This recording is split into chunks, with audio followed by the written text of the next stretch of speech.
Tudo na paz. Opa, Beleza. Botafogo aí.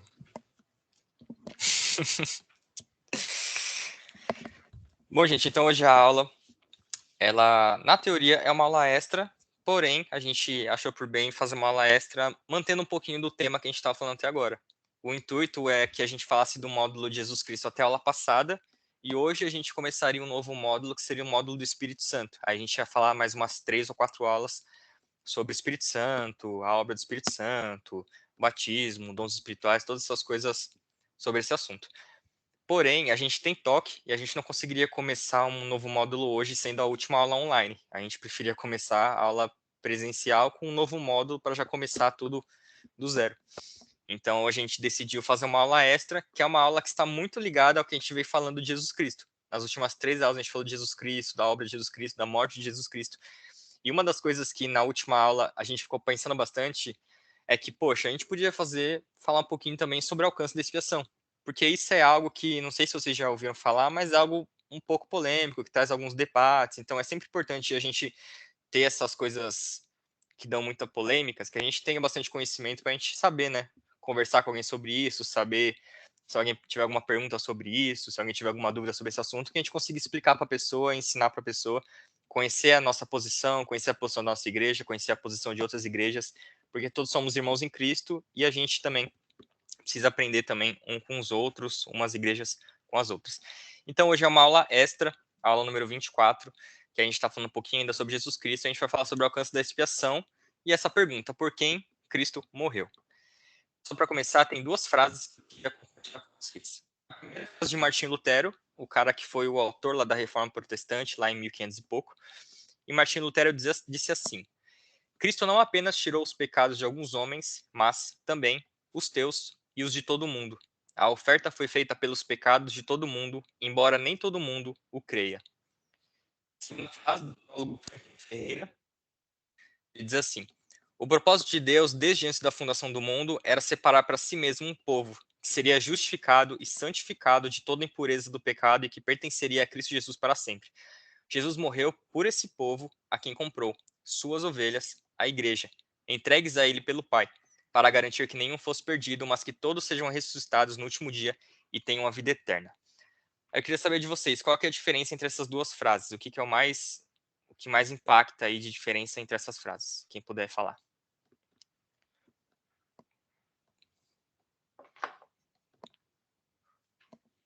Ou não tem diferença?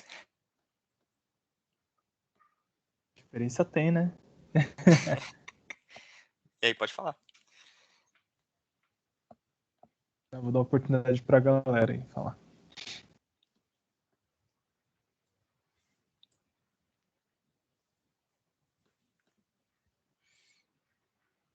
A diferença tá na pergunta da aula, né? Na pergunta-chave da aula. Hein? São respostas diferentes para a mesma pergunta. Sim. Vocês conseguem perceber que essas 2 frases têm uma diferença gritante. Para Lutero, ele vai falar que o alcance da expiação é todo o mundo. Ou seja, a oferta de Cristo pelos pecados foi feita pelos pecados de todo o mundo. Franklin Ferreira, ele vai falar que o alcance da expiação de Cristo é limitada a um grupo. Jesus Cristo não morreu por todo mundo, ele morreu pela igreja, morreu pelas suas ovelhas, morreu pelo seu povo, a quem ele comprou com seu sangue. Aqui a gente vê 2 frases que parecem algo muito... tem suas diferenças, mas parece algo muito banal, algo que não faz muita diferença na nossa vida.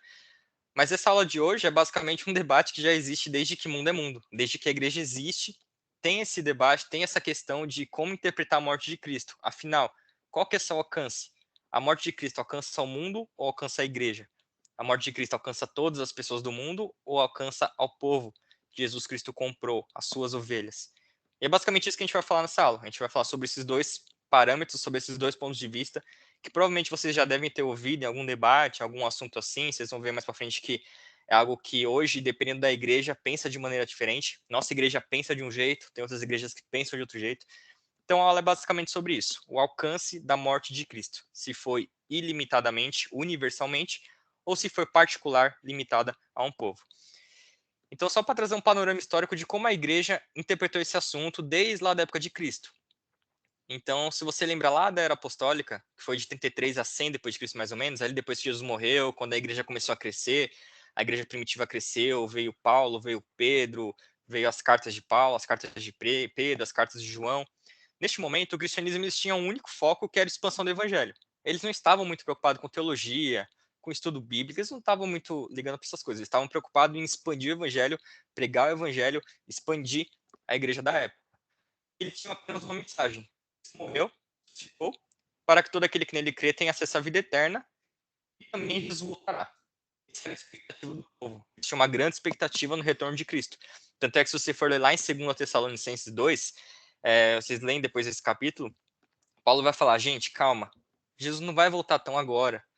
Tenham calma. Porque o que acontecia? Lá em Tessalônica, a galera começou a vender suas casas, começou a vender seus bens, começou a abandonar suas famílias, falando: não, Jesus Cristo está voltando, Jesus Cristo está voltando, eu vou vender as coisas, eu vou morar na rua esperando Cristo voltar, não sei o quê.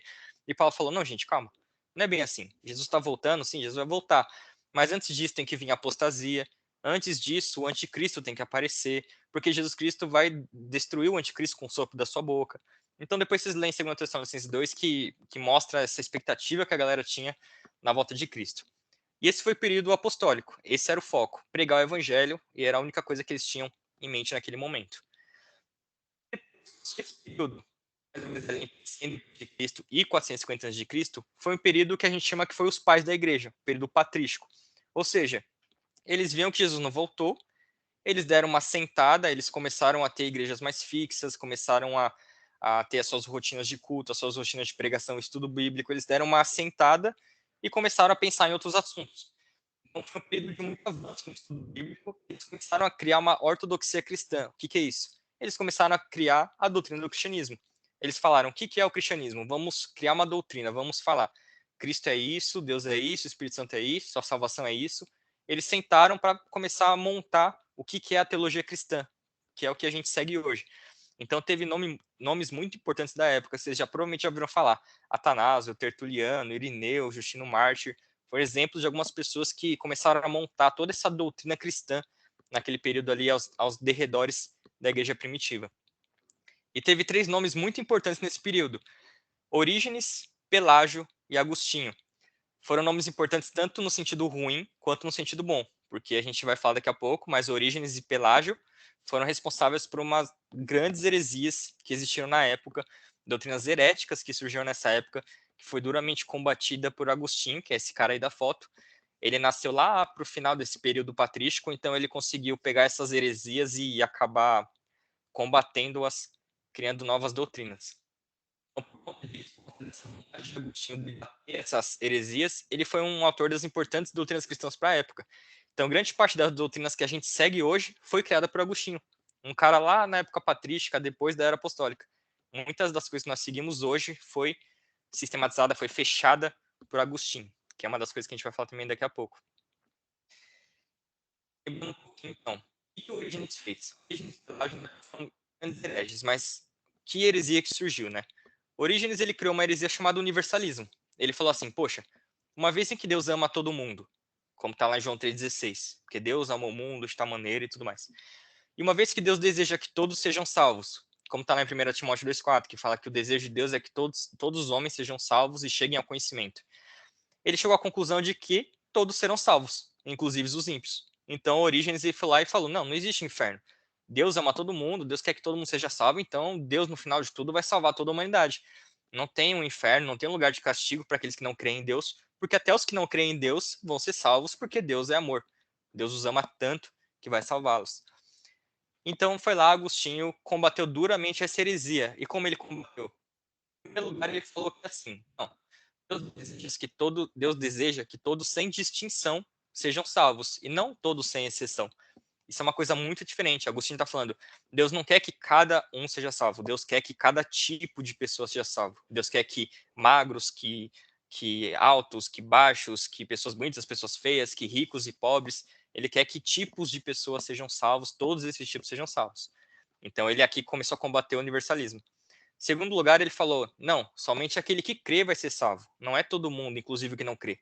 Lá em João 6,51, fala que Jesus Cristo diz que ele é o pão da vida, que desceu do céu, e quem comer desse pão vai ter vida eterna. Não é todo mundo que vai ter a salvação, somente aquele que comer do pão, somente aquele que crê em Jesus Cristo. Aí foi o que Agostinho falou. Em terceiro lugar, Agostinho falou que a morte de Cristo ela foi suficiente para todo, ela seria suficiente para toda a humanidade, porém ela só é eficaz aos eleitos. Então Agostinho foi o primeiro cara a falar de predestinação e expiação particular. Ele foi o primeiro cara na história que falou assim, não, Deus tem aqueles que ele elegeu, que ele predestinou. Vocês lembram que lá na aula de salvação a gente falou bastante sobre isso.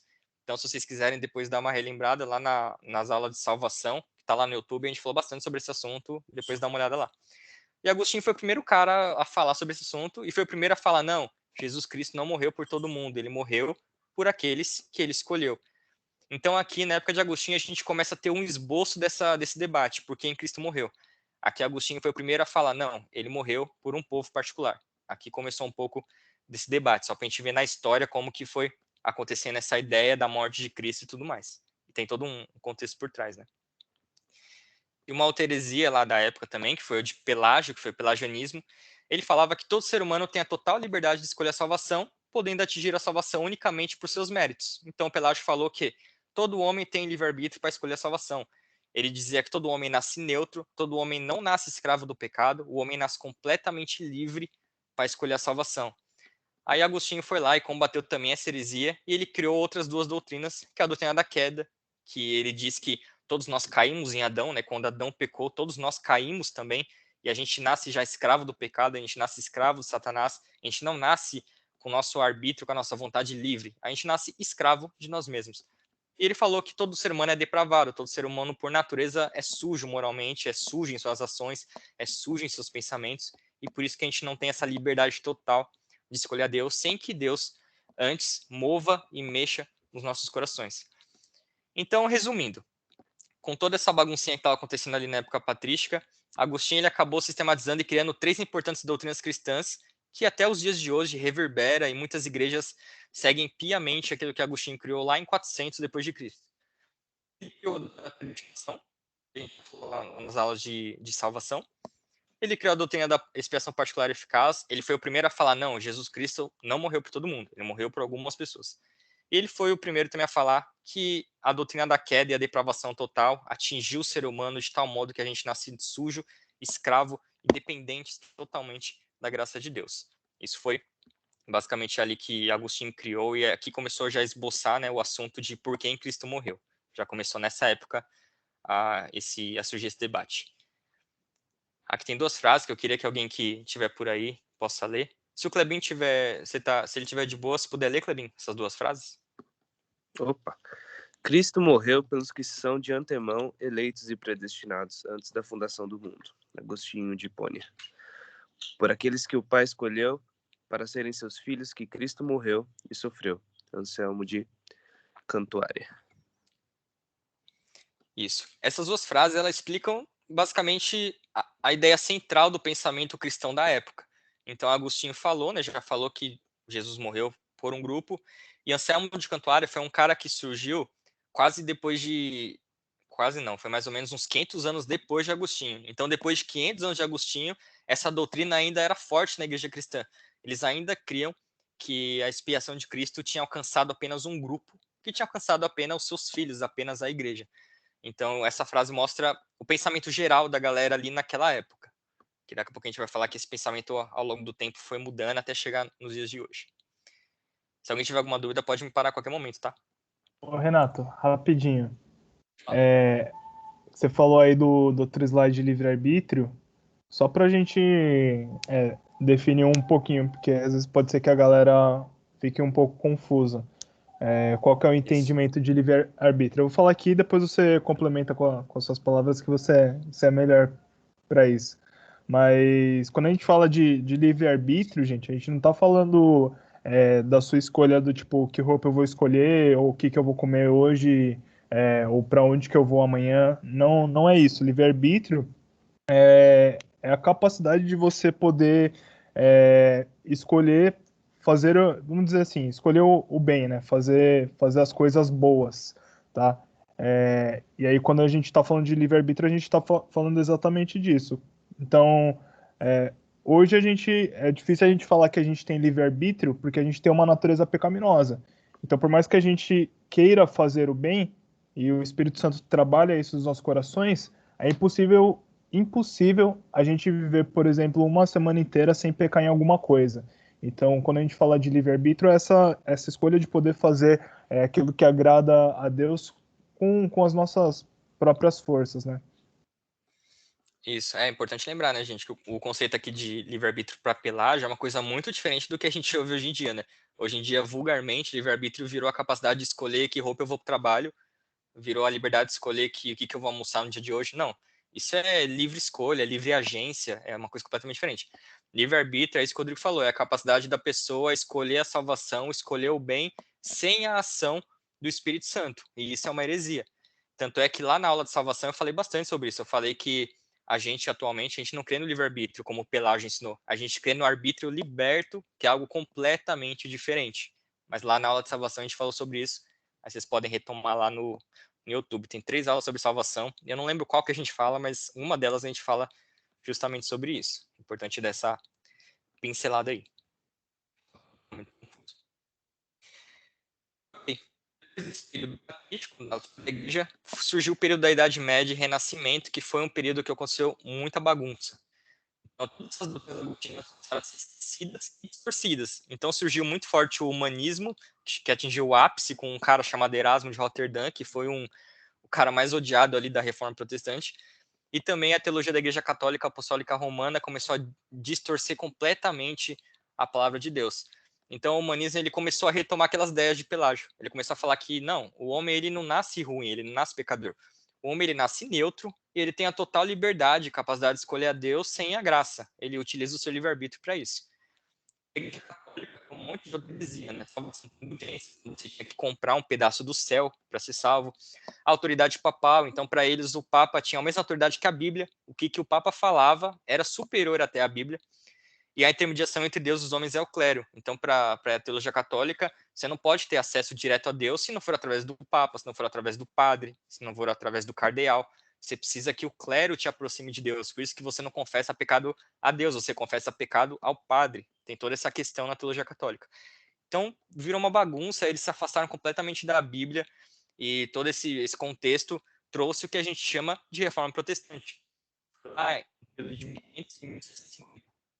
A gente vai falar bastante de reforma protestante lá no módulo da igreja. A gente tem um módulo específico para falar sobre, uma aula específica para falar da reforma. Então, vou só dar uma pincelada só para a gente lembrar o contexto. Então, nessa bagunça Renato, desculpe interromper, é que o seu áudio está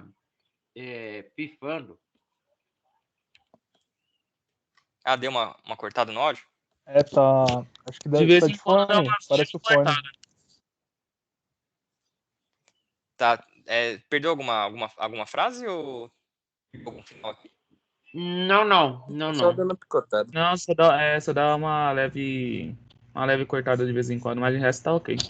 Vai e volta, mas tá ok. A minha internet tá meio zoada, ainda bem que é a última aula, porque ultimamente minha internet tá meio estranha. Então eu vou falar um pouco mais devagar e se alguma coisa travar muito, vocês me dão um toque que eu falo de novo. Então, nessa bagunça ali que estava acontecendo com a Igreja Católica, a Reforma Protestante ela veio justamente para fazer o que Agostinho fez na época dele, combater as heresias e reformar qual que era o verdadeiro cristianismo bíblico, qual que era a verdadeira doutrina bíblica. Então, essa reforma foi começada em principais nomes: Martinho Lutero, João Calvino e Eurico Zwinglio, que a gente vai falar um pouquinho também lá no módulo da igreja. E João Calvino é o cara aí da foto. E João Calvino, ele provavelmente foi o nome mais importante para a retomada da teologia cristã no período da Reforma. Então, ele, além de combater duramente a doutrina católica, ele começou a reformular e recriar uma doutrina cristã que foi muito baseada em Agostinho. Então, ele tem um livro, o João Calvino escreveu, As Institutas da Religião Cristã, que foi a primeira maneira de sistematizar a teologia cristã. E o que é sistematizar? Sistematizar é fazer tudo o que a gente está fazendo agora no mosaico bíblico. Até agora a gente falou sobre a Bíblia, a gente falou sobre Jesus, a gente falou sobre Deus, a gente vai falar sobre o Espírito Santo, a gente vai falar sobre escatologia, a gente vai falar sobre a igreja. Isso é sistematizar, é você pegar cada assunto geral assim da teologia e começar a explicar. E Calvino foi o primeiro cara a fazer isso, justamente para retomar esses ensinos bíblicos verdadeiros que tinham se perdido com a bagunça lá que aconteceu com com a Igreja Católica. Então, a teologia reformada ela retomou vários conceitos de Agostinho, a queda universal, predestinação, expiação particular, enfim, eles basicamente pegaram o que Agostinho fez na época e falou, não, vamos reformar, vamos retrazer, assim, se assim posso dizer, a doutrina de Agostinho, porque era a doutrina que eles achavam que mais se aproximava da palavra de Deus. Então, aqui, nesse período da reforma, a gente voltou ao debate de expiação particular, que tinha se perdido nos últimos anos por conta da Igreja Católica e tudo mais. Porém, nesse período, surgiu um rapaz, um jovem, na verdade, que ele discordava de alguns conceitos de Calvino e da teologia reformada. E esse cara era o cara da foto, Jacob Armínio. Percebe que ele nasceu ali quando Calvino já estava morrendo. Então, quando ele cresceu, a doutrina reformada já estava em ampla expansão na Europa, já era basicamente a doutrina oficial de toda a igreja protestante da época. E Armínio ele começou a discordar um pouquinho desses conceitos. Ele foi um importante pregador, um ministro lá em Amsterdã, ele pregava a palavra de Deus. Ele foi um grande professor de teologia na Universidade de Leiden, que é uma universidade ali na Holanda. E ele estudou, inclusive, com um cara chamado Teodoro de Beza, que foi um grande discípulo de Calvino. E Armínio, ele foi muito prezado pelos reformados da época. Ele era muito bem, como se diz, ele era muito bem recomendado. Tinha muitas cartas de indicação a respeito de Armínio. Ele era um grande pregador, um grande professor ali da época. Porém, suas pregações começaram a desenrolando. Ele estava se afastando muito da confissão reformada. Ele estava ensinando coisas diferentes do que a doutrina reformada acreditava. Ele começou a ensinar coisas um pouco místicas ali por trás que a galera estava começando a considerar heresia, e ele começou a causar um burburinho ali em Holanda. Ele foi o primeiro corajoso ali a bater de frente com a teologia reformada. E o que acontece? Acontece que Armínio foi duramente repreendido por conta de seus ensinamentos. E ainda assim, os seus ensinamentos influenciou muito um grupo de alunos da época, influenciava os seus alunos da universidade. A Universidade de Leiden, só para lembrar, era uma universidade reformada. Então, lá na Europa, naquela época, eles tinham muito conceito de que a teologia tinha que estar em todos os aspectos. A teologia tinha que estar nas universidades, a teologia tinha que estar no parlamento, a teologia tinha que estar no governo. Então, lá todo o governo europeu, as escolas europeias, elas eram fundamentadas na igreja reformada. Então, ele ensinava a teologia reformada, porém, há boatos de que nos intervalos das aulas ele começava a discordar desses assuntos e pregava o que ele achava a respeito da teologia bíblica, e isso influenciou um grupo lá da época.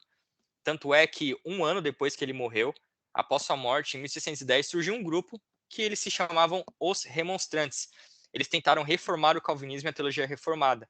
Esse quadro aí explica bem o que eles fizeram. Eles se juntaram e falaram: a gente quer que o arminianismo seja a doutrina da igreja, porque a doutrina reformada não é a melhor doutrina. Aí eles foram lá e criaram uns artigos. Eles criaram cinco artigos para provar que Calvino e a igreja reformada estava errada. Aí a gente falou lá na aula de salvação de novo. 5 pontos do arminianismo, que é a eleição condicional, depravação total, graça preveniente, segurança em Cristo. E percebe o final, o quinto, expiação ilimitada. Eles foram os primeiros a falar: não, Jesus Cristo não morreu por um grupo, Jesus Cristo não morreu por algum grupo de pessoas, não morreu somente pela igreja. Jesus Cristo morreu pelo mundo. Jesus Cristo morreu por todas as pessoas. Então, esses remonstrantes foram lá e falaram: ó, a teologia reformada está errada, a gente precisa reformar essa teologia, e aqui estão os artigos que a gente vai reformar dentro dessa teologia. O que acontece? Isso deu um baita burburinho, deu um tumulto na Holanda. O parlamento holandês, que era direcionado pela igreja, né, o governo holandês era formado pela igreja da época, o parlamento ele convocou um sínodo para resolver toda essa bagunça que estava acontecendo. Um sínodo nada mais é do que uma reunião, né, do que uma assembleia solene, chamado Sínodo de Dort, que é uma figura famosa do Sínodo de Dort aí na direita da sua tela. E o que foi esse sínodo? Foi 180 sessões, ou seja, 180 reuniões que eles sentaram para debater e refutar o arminianismo. E o resultado foi o documento que eles chamam de os Cânones de Dort, que foram, não contente com os 5 artigos lá dos remonstrantes, eles criaram 59 artigos para poder refutar o arminianismo. E esses artigos eles foram resumidos em 5 pontos, que a gente chama de os 5 pontos do calvinismo, que é o que a gente também falou lá na aula de salvação. Eleição incondicional, depravação total, graça irresistível, perseverança dos santos e expiação limitada. Então aqui eles voltaram a falar: não, o arminianismo está errado, Jesus não morreu por todos, Jesus morreu somente pela igreja, Jesus morreu somente por um povo, Jesus morreu somente pelas suas ovelhas. Então foi bem nesse período da Reforma que começou esse grande debate da expiação, justamente por essa briga entre os remonstrantes e os reformados. Estava tendo essa bagunça na época e aqui esse debate acendeu ainda mais. E por que esse debate cresceu ainda mais?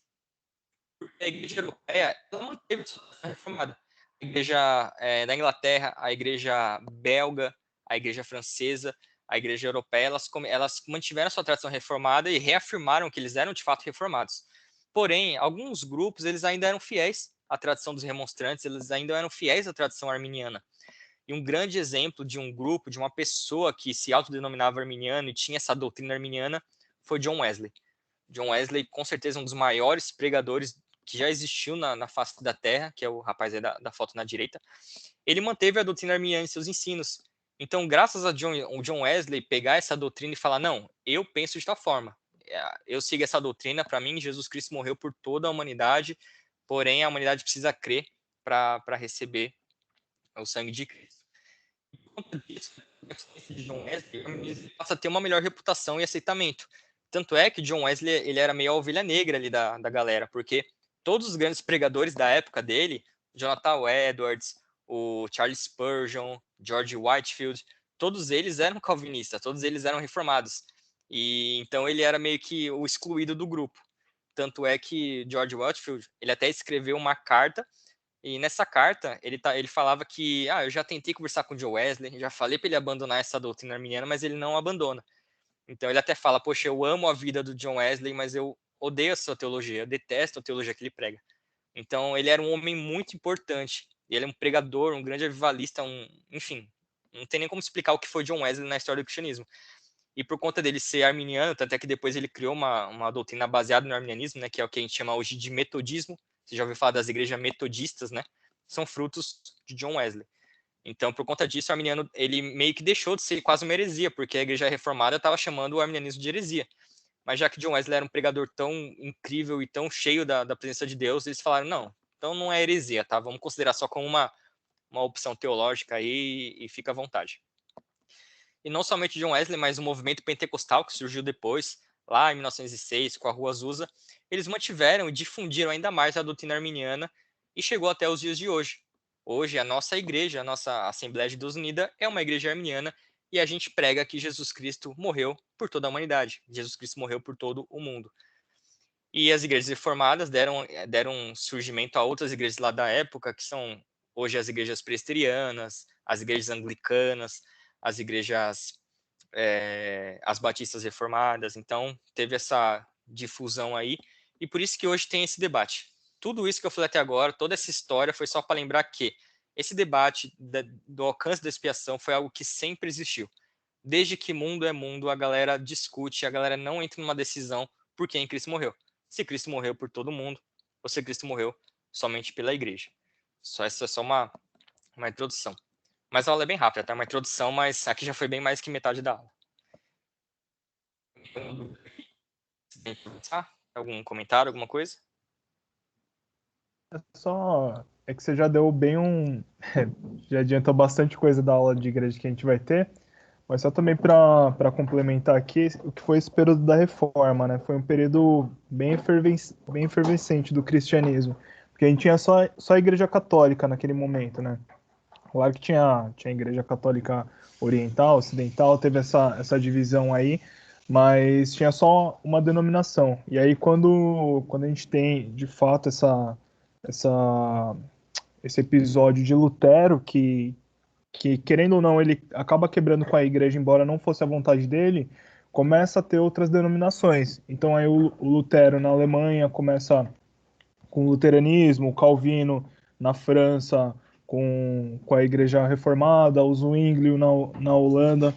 Então a gente vai tendo outras denominações e vai sendo uma característica do resultado da reforma, né? Várias denominações elas vão surgindo e cada denominação com a sua visão teológica, aquilo que eles acreditam mais. Então, Lutero discordava de Calvino em alguns pontos, aí Calvino discordava do Zwingli em outros pontos, aí depois a gente vai abrir mais isso, mas mas é algo comum. Então a gente tem várias denominações, o Renato abordou aí as principais que a gente teve, mas o mais importante que eram alguns contrapontos, né? Às vezes alguns discordavam em relação à ceia, outros que o Renato está abordando agora em relação à soteriologia, né, a doutrina da salvação, mas isso não significa que cada um dessas denominações, a gente não deve considerar elas como cristãs, né?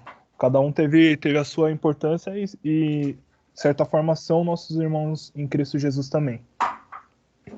Sim, com certeza. E apesar de ter muitas diferenças doutrinárias, no fim todas pregam que Jesus Cristo salva através da fé, de maneira graciosa, e ele voltará para buscar a sua igreja. Então, todas pregam essa base fundamental da salvação, que é em Jesus Cristo, né? Mas claro que tem, enfim, diversas diferenças aí, até em coisas, enfim, batismo, né? Batismo somente para aqueles que confessam a fé, ou batismo infantil por conta de pertencer à aliança. Ah, mas a ceia ela é um sacramento, é uma ordenança. Então tem essas variações aí que varia de igreja para igreja, mas no fim, todos irmãos em Cristo. E aqui a gente fica com essa pergunta, com esse debate, né? Afinal, por quem Cristo morreu? A expiação é ilimitada, como disse Jacó Armínio e os remonstrantes? Ou a expiação é limitada, como disse João Calvino e os reformadores? Cristo morreu por toda a humanidade, porém sua morte passa a valer para aquele que crê? Ou Cristo morreu apenas por aqueles que creem? Esse é o cerne de toda a questão que envolve essa polêmica do alcance da expiação. Então, até tem alguma frase aqui do Miller Erickson que ele fala assim: quando os evangélicos perguntam por quem Cristo morreu, eles não estão perguntando se a morte de Cristo tem valor suficiente para cobrir os pecados de todas as pessoas. A questão que se discute é se Deus enviou Cristo para prover a salvação para todos os seres humanos ou simplesmente para os que foram escolhidos por ele. Aqui é importante lembrar, a gente não está limitando o valor da morte de Cristo. A morte de Cristo é infinitamente superior a tudo que se possa imaginar. A questão é justamente essa: se ele veio para prover salvação a todos ou se ele veio prover salvação simplesmente para aqueles que ele escolheu. Esse é o ponto aqui do debate.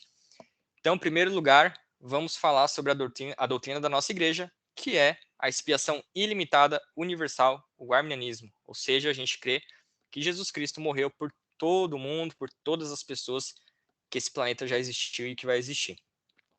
Só um resuminho do que é essa ideia. Deus pretendia que a expiação tornasse a salvação possível a todas as pessoas. Cristo morreu por todos, sem exceção, mas sua morte expiatória se torna efetiva somente quando é aceita pelo indivíduo. Ou seja, Cristo morreu por todo mundo. Porém, essa morte não vale se a pessoa não aceitar. Se a pessoa não falar sim, eu creio em Jesus Cristo, essa morte não vale. Jesus Cristo morreu por ela, mas ainda assim, se ela não crê, ela vai para o inferno do mesmo jeito. Então, essa é a doutrina da expiação ilimitada ou universal, que é uma outra forma de falar.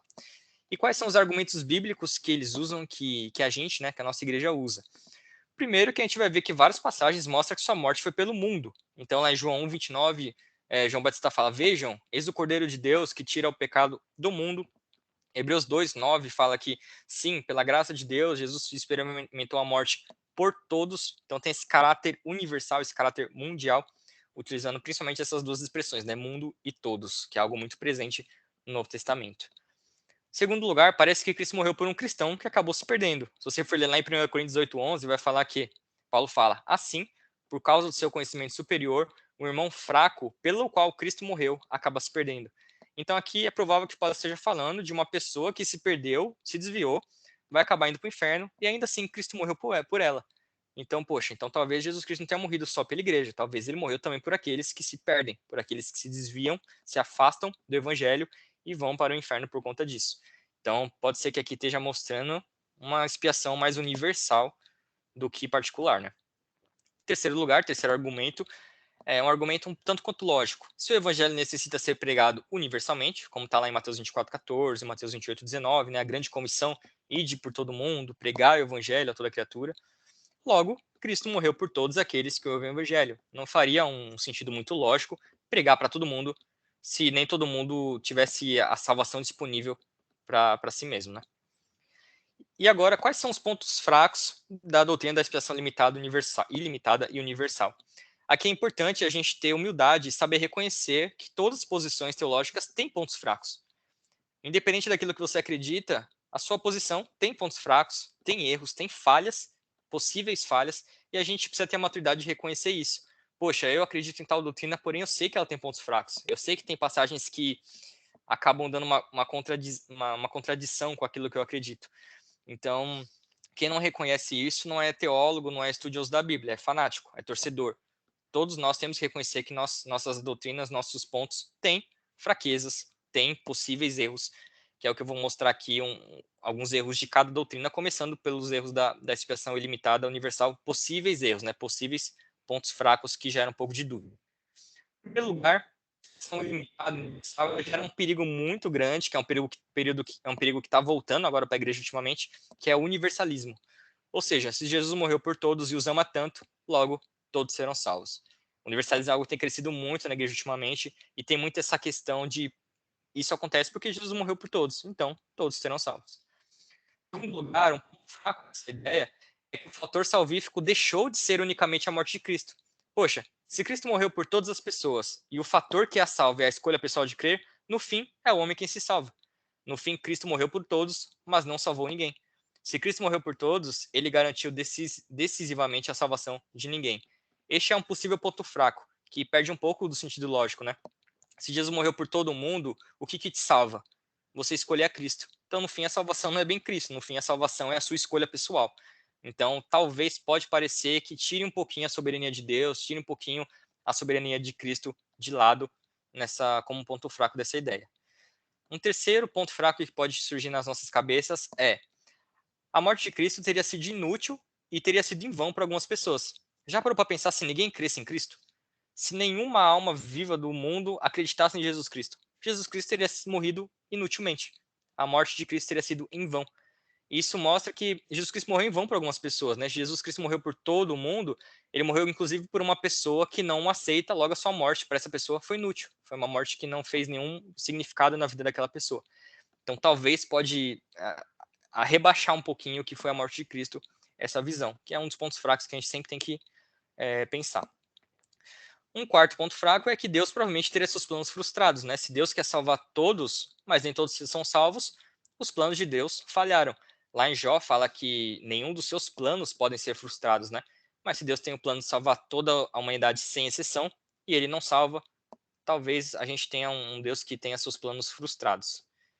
Aqui pode ser um dos pontos fracos, eu não estou afirmando isso, tá, gente? Só tô falando, tipo, o que a galera de fora vai usar como argumento, entendeu? Não estou afirmando nada disso, só um contra-argumento, né? E uma quinta e última preocupação da expiação ilimitada universal é que tem algumas preocupações hermenêuticas e exegéticas, tem algumas preocupações de interpretação bíblica. Será que mundo sempre significa todas as pessoas? Será que todos na Bíblia sempre significa todos sem exceção, ou seja, todos, cada uma pessoa do mundo? Será que é sempre assim a interpretação bíblica? Eles vão falar, em João 16, 8, 9, sempre assim. Quando ele vier, falando do Espírito Santo, ele convencerá o mundo do pecado, da justiça e do juízo. Do pecado, porque o mundo se recusou a crer em mim. Aqui é Jesus falando. E aqui eu te pergunto, quem é mundo? Se aqui mundo significa todas as pessoas, Jesus está falando alguma coisa um pouco errada, né? Porque o mundo não se recusou a crer nele. Eu creio nele. Lá na época, João Batista creu nele. Pedro creu nele. Os filhos de Zebedeu creram nele. Então, o mundo se recusou a crer em mim. Será que aqui mundo é todas as pessoas? Será que aqui mundo está falando de cada pessoa do mundo, cada pessoa do planeta? Provavelmente não. Porque senão Jesus Cristo estaria falando uma bobagem, né? Porque ali diversos discípulos creram nele, né? E graças a Deus por isso. Então, nem sempre mundo pode significar todas as pessoas. Esse é o argumento, contra-argumento dessa doutrina. Um segundo exemplo, Tito 2,11 fala assim: pois a graça de Deus foi revelada, trazendo salvação a todos, e a todos traz salvação. E aqui a grande pergunta é: quem é todos? Será que todos é cada pessoa do mundo? E eles vão argumentar falando que não, gente. É só você ler os últimos 10 versículos. Se você for ler Tito 2, 1 ao 10, vai falar dos homens mais velhos, vai falar das mulheres mais velhas, vai falar das mulheres mais jovens, dos homens mais jovens, vai falar dos escravos, vai falar dos senhores. Então aqui, Paulo provavelmente não está falando todos, cada pessoa, mas está falando todos sem distinção. A graça de Deus foi revelada a todos os tipos de pessoas. A graça de Deus chegou a reis, chegou a pobre, chegou a escravo, chegou ao senhor, chegou a homem velho, chegou a mulher velha, chegou a homem jovem, chegou a mulher jovem. Então chegou a todos os tipos de pessoa. Então esse é o argumento que talvez mexa um pouco com a interpretação bíblica do que significa mundo e do que significa todos. Esse é um dos pontos fracos do assunto. Beleza? Agora, antes de falar da parte limitada, que também tem seus vários pontos fracos, inclusive, alguém tem alguma dúvida? Quer falar alguma coisa, algum comentário sobre a última visão? Ou tudo certo?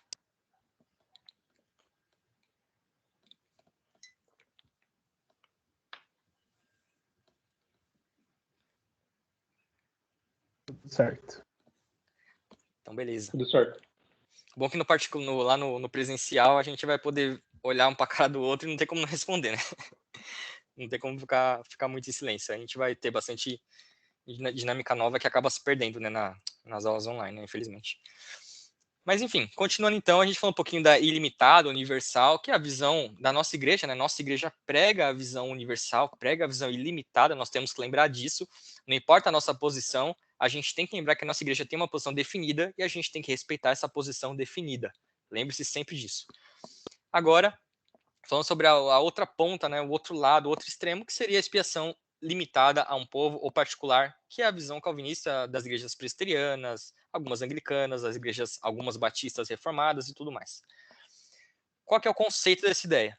Eles dizem que o propósito da vinda de Cristo não foi viabilizar a salvação de todos os seres humanos, mas a vinda de Cristo teve o propósito de garantir de maneira plena, eficaz e soberana a salvação dos eleitos. Eles falam assim: a salvação em Cristo não é uma possibilidade. Jesus Cristo não veio fazer jogo da sorte. Vamos ver quem vai acreditar em mim ou não. Eles falam: Jesus Cristo veio para salvar aqueles que ele tinha escolhido. Jesus Cristo veio salvar a sua igreja, veio salvar o seu povo, e ele vai fazer isso. Ele vai fazer isso de maneira eficaz, de maneira soberana. Então, Jesus Cristo morreu por essas pessoas. A morte dele foi totalmente eficaz para salvar este povo específico. Essa é a visão da expiação limitada ou particular. E quais são os argumentos que eles vão utilizar para isso?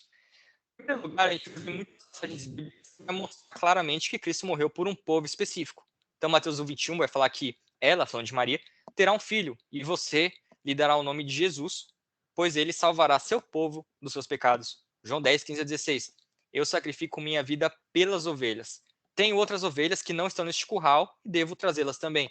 Mostrando aqui que Cristo entrega sua vida pelas ovelhas, por um grupo específico de pessoas. Atos 20, 28. Portanto, cuidem de si mesmos e do rebanho sobre o qual o Espírito Santo os colocou como bispos, a fim de pastorearem sua igreja, que foi comprada com seu próprio sangue. Então, aqui mostrando que é a igreja quem foi comprada com o sangue de Cristo, e não necessariamente toda a humanidade.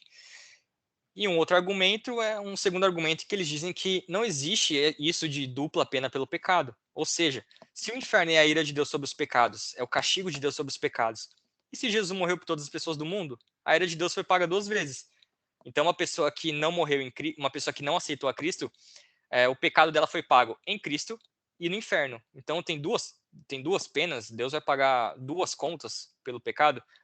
Então, eles falam assim: não existe essa dupla pena. Para expiação limitada, o pagamento pelo pecado é único. Ou o seu pecado foi pago em Jesus Cristo, ou o pecado da igreja foi pago em Cristo, ou os pecados de quem não é da igreja vai ser pago no inferno, que são aqueles por quem Cristo não morreu, uma vez que a ira de Deus ainda não foi tirada delas. Eles usam muito o argumento de que, poxa, se Jesus Cristo levou sobre si a ira de toda a humanidade, que ira resta para a humanidade? Entende? Faz mais sentido, lógico, pensar que a ira que Cristo sofreu foi por um grupo que ele de fato salvou. O outro grupo que vai receber a ira de Deus no inferno, esse grupo não teve a ira tirada nos ombros de Cristo. Então esse é o argumento aqui um pouco deles.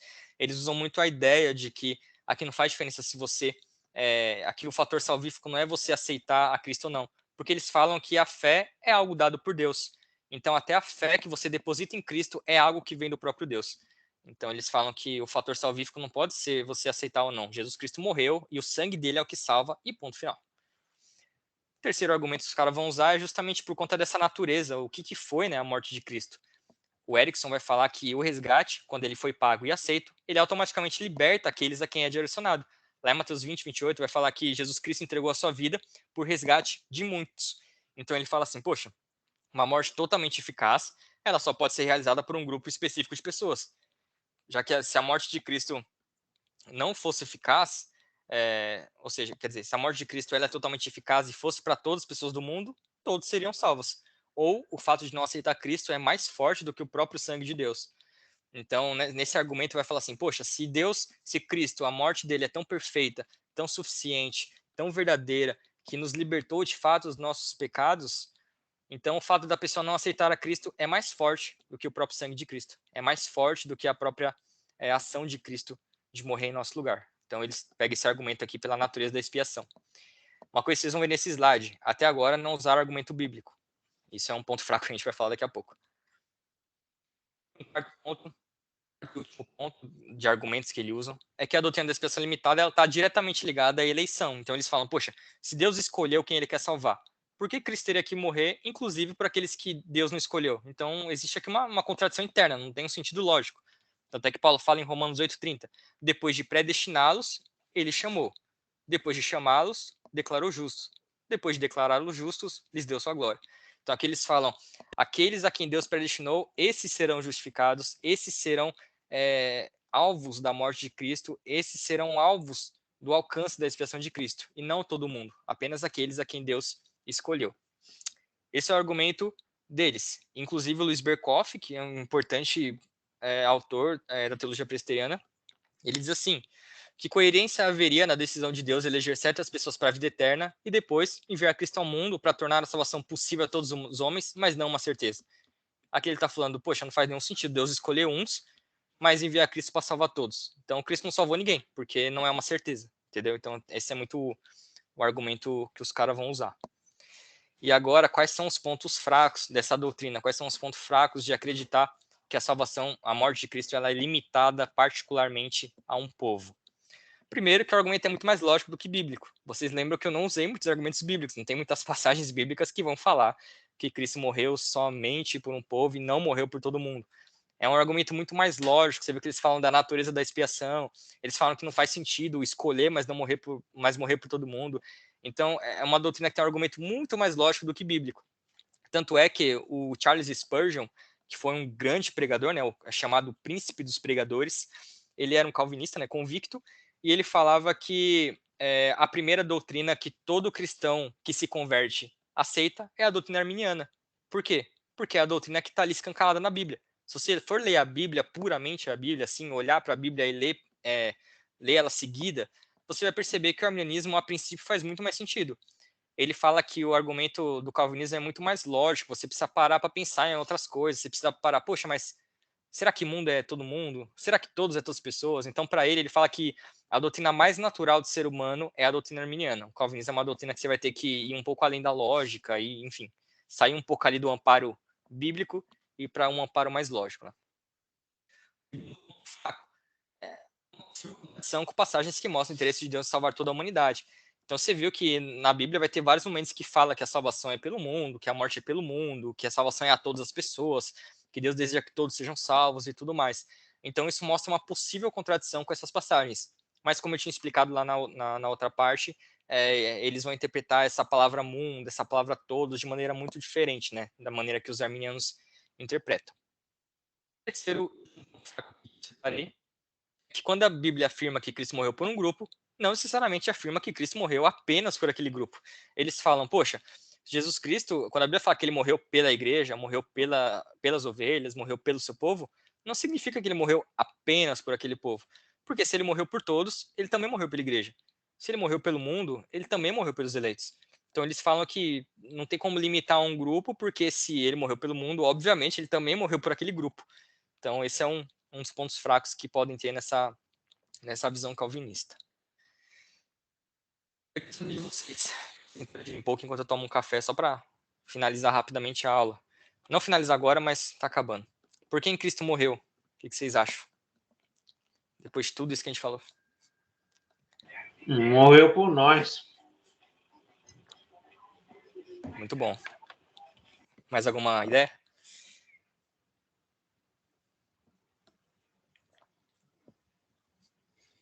Acho que o Victor disse tudo, né? Porque é justamente isso que a gente deve pensar. Cara, Cristo morreu por nós. Pronto. Isso é totalmente suficiente para a gente entender. É o mais importante que precisa estar nas nossas mentes. Jesus Cristo morreu por mim. Jesus Cristo morreu por você. Jesus Cristo morreu pelos nossos pastores. Jesus Cristo morreu pelos nossos irmãos. Isso é o que importa. Cristo morreu por mim. Isso é o que a gente precisa saber. Então, muito mais importante muito mais importante do que saber por quem Cristo morreu é entender o que essa morte significou em nossas vidas. Cara, sinceramente, não vai fazer muito sentido, não tem nem motivo para você gastar seu cérebro, gastar seus neurônios tentando decidir, meu Deus, eu creio que Jesus morreu por todos ou morreu pela igreja? Eu creio que Jesus morreu pela humanidade ou pelos eleitos? Meu Deus, e agora? Como é que eu vou decidir isso? Não, você não precisa decidir isso. Não é algo que você precisa entender. Não é algo que você precisa bater o martelo. Não, eu sou assim. Claro que muitas convicções você vai ter a sua opinião. Eu tenho a minha opinião muito bem estabelecida e eu sei em qual dessas opiniões eu creio.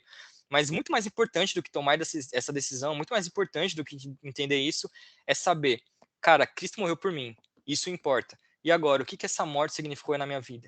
O que a morte de Cristo muda no meu dia a dia? O que a morte de Cristo serviu para a minha vida? A gente muitas vezes fala que Cristo morreu para pagar nossos pecados. Mas, cara, será que isso é tudo? Será que a gente não está falando que a morte de Cristo foi algo muito simples? Poxa, Deus só me levou para o céu. A morte de Cristo me faz ir para o céu. Será?